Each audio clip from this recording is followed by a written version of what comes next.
Hi hello welcome to my channel. Telangana రాష్ట్ర ప్రభుత్వం ఇందిరమ్మ ఇండ్ల కోసం అయితే కొత్త నోటిఫికేషన్ను విడుదల చేసింది. ఇంతకుముందు ప్రజాపాలన పేరుతో అయితే దరఖాస్తులు స్వీకరించిన విషయం తెలిసిందే.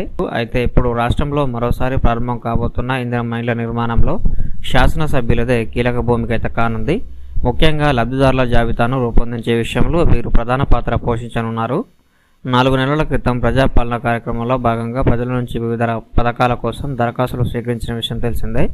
వీటిల్లో ఇందిరమ్మ ఇండ్ల కోసం 80 లక్షలకు పైగా దరఖాస్తులు అందగా వాటిల్లో ప్రాథమిక స్థాయిలో 16 లక్షల దరఖాస్తులు అధికారులు తిరస్కరించారు.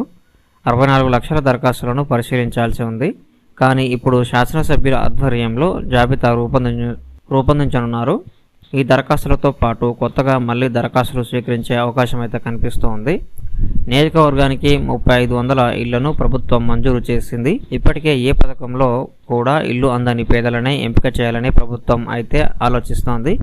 దీంతో దరఖాస్తుల స్క్రూటినీకి కీలకంగా మారనుంది. ప్రజాపాలనలో అందిన దరఖాస్తుల్లో చాలా వరకు గతంలో ఇల్లు పొందిన వారికి సంబంధించినవే ఉన్నాయని సమాచారం. ఆధార్ నంబర్లు, ఇతర వివరాల ఆధారంగా ఇప్పటికే ఆ విధంగా ఇల్లు పొందిన వారి దరఖాస్తులను తొలగిస్తున్నట్లు ప్రభుత్వం వెల్లడించింది. గతంలో ఇల్లు పొందిన ఆ తర్వాత వారి పిల్లలు పెళ్లిలు కావడంతో దరఖాస్తుల్లోని వివరాల పరిశీలనే కాకుండా క్షేత్రస్థాయిలో పరిస్థితిని పరిశీలించాల్సి ఉంటుందని, దీనిపై పెద్ద ఎత్తున కసరత్తు అవసరమైతే చెప్తూ ఉన్నారు.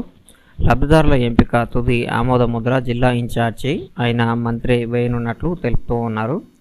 ఎమ్మెల్యేలు సిఫారసు చేసే వాటికి ఆమోద ముద్ర పడే అవకాశం అయితే ఉంది. ఏ ఊళ్ళను ఎంపిక చేయాలి, ఆ ఊళ్ళల్లో ఎవరికి ఇల్లు మంజూరు చేయాలి అన్న దానిపై ఎమ్మెల్యేల నిర్ణయానికే ప్రాధాన్యం అయితే దక్కనుంది. దీంతో ప్రజాపాలనలో వచ్చిన దరఖాస్తులకే వీరు పరిమితం అయ్యే పరిస్థితి లేదనే అభిప్రాయం అయితే వ్యక్తమవుతోంది. పార్టీ నాయకులకే ఇస్తారా లేదంటే ప్రజలకు కూడా అందజేస్తారా చూడాలి. సో ఇది ఫ్రెండ్స్, ఈరోజు వీడియో మీకు నచ్చినట్లయితే లైక్ చేయండి, అలాగే మన ఛానల్కి సబ్స్క్రైబ్ అవ్వండి. Thank you friends.